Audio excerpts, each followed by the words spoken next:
Hey everyone, time to review Baz Luhrmann's Elvis movie. And I am joined today by a very special guest star, Elvis himself.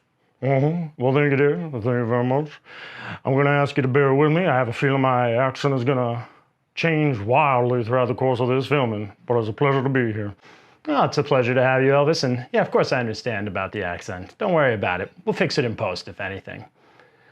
So first of all, let's just get right into it. I was pleasantly surprised with Baz Luhrmann's depiction of Elvis Presley. I wouldn't have guessed that based on the trailers. Trailers had me convinced it was going to be just a chaotic nightmare. And I was overall very impressed with it. I have a few small flaws, but if you're tuning in just to see if I suggest watching it, I highly recommend watching it. What about you, Elvis? You gotta watch it. I'm exceptionally good in this movie. I finally got my Star is Born moment, baby. Elvis, that wasn't you. What are you talking about? I was in every frame of that movie, almost. That was an actor. His name is Austin Butler. We'll get right out of Graceland, baby. No, it's true. And I think that probably brings us to the biggest high point for me personally was just how believable he was as Elvis. I mean, amazing. Obviously I never knew you, but I have to imagine just based on the footage I've seen, this kid captured it. I mean, my God, there were parts where I was watching that where I was convinced I was just like really watching, like that's Elvis. Like without a shadow of a doubt, that's Elvis. I mean, it fooled me and I am me, baby. Oh, Elvis. Oh, my goodness, sir. The one thing I will say, Derek, is that I really appreciate how they treated me almost with like a mythology, and they used the hyper-realism and exaggeration so that way modern audiences could connect to just how crazy it was to be me. Like that scene at the beginning, they set the tone so well when the girls are all like, can't help themselves but scream. And according to my memory and recollection, that's exactly what it was like, baby. Yeah, thank you for that, Elvis. But that brings me to, Austin Butler was so good as Elvis. I mean, when I saw the trailer, Maynard and I famously laughed when he did like the big turnaround reveal and he looked like some kind of Twilight vampire. Well, I don't get the reference, baby. That's fine, it's not for you. And I have to say, I was just absolutely wrong about it. The acting was great. The sets were great. I don't know if it was, I can't speak to the accuracy of the movie, like how historically accurate is it?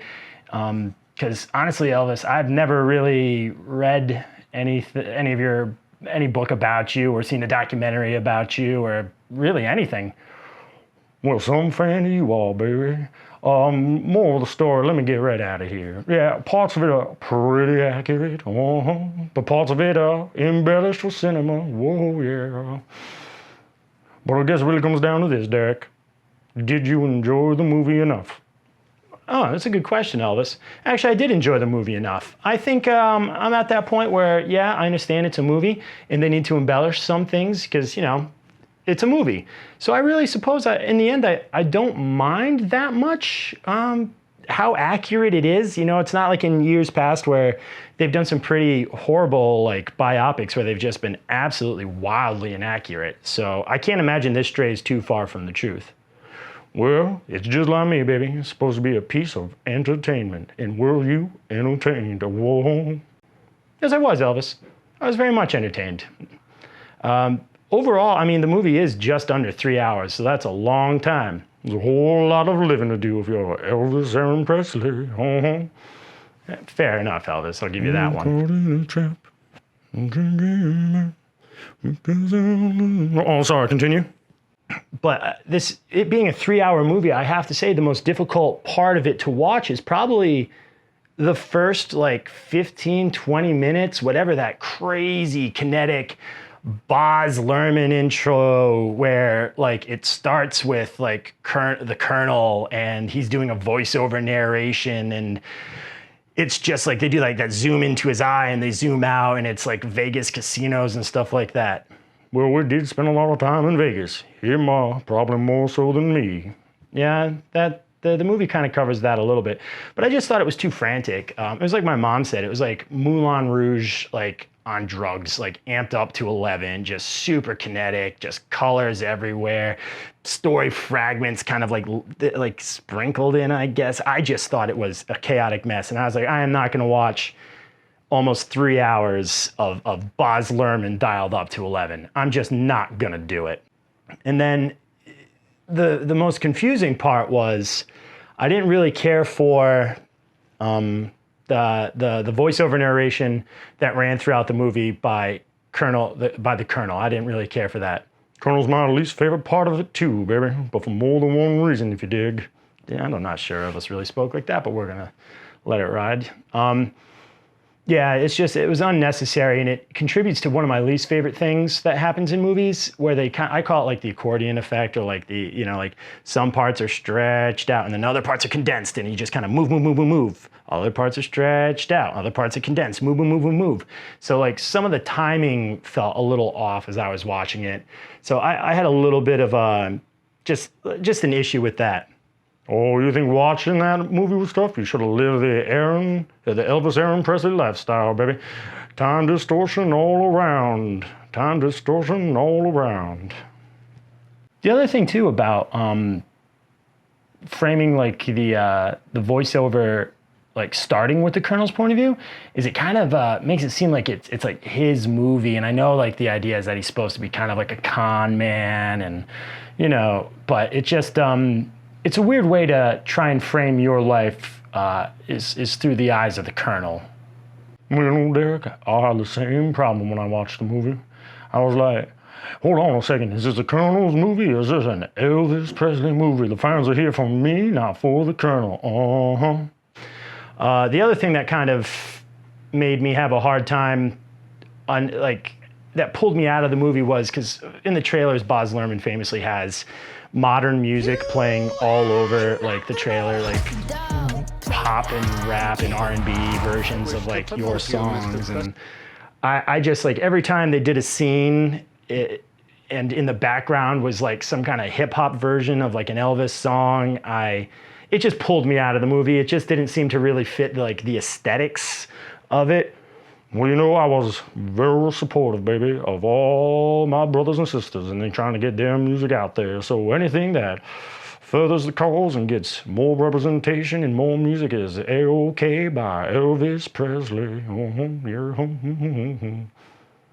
Yeah, I understand that. I get that, but I'm just saying from a watching it at home point of view, you're driving around in a classic car listening to modern hip hop. It's kind of like, oh God, it doesn't happen that much, mercifully. Like the trailer had me believing it was going to happen all the time. So it doesn't happen all that much. So I'm pretty pleased with that.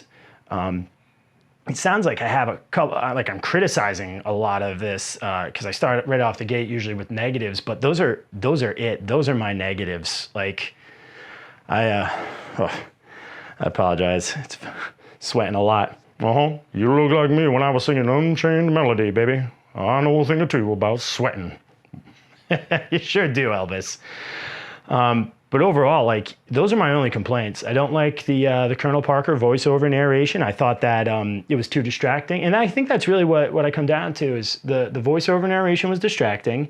The modern music was distracting. And those first couple minutes were just a little too frantic for me. And I thought, I was like, oh, this is the pace the movie's setting. I was pleasantly surprised that it does kind of slow down at times. But every now and then, Baz Luhrmann rushes through a part of your life. And, it would have been nice to sit with it.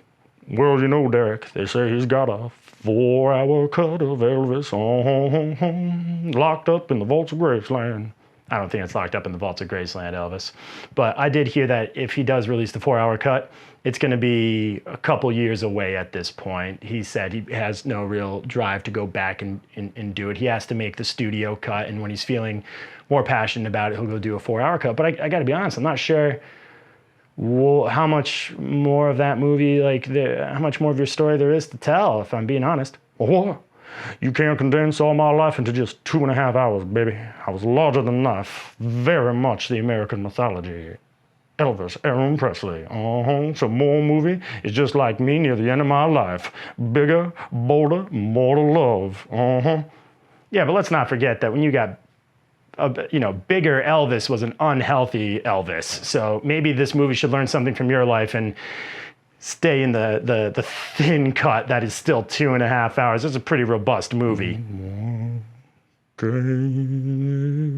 Falling in love. Oh, sorry, I'm doing it again, maybe. Can't help myself. My songs are just too damn catchy. Well, Elvis, thank you so much for coming. Before you go, we have a parting gift for you. We know that you are such a big fan of Schlenderfi Productions and Trailer Trash. We decided to get you your very own Trailer Trash commemorative plate. So you can take that with you when you go. Thank you so much for stopping by, Elvis. I really appreciate it. It'll go on the wall with all my commemorative plates, baby. I will cherish it always. Thank you so much. Thank you. I meant to say thank you. Thank you very much. Goodbye, Elvis. Ladies and gentlemen, Elvis has left the building.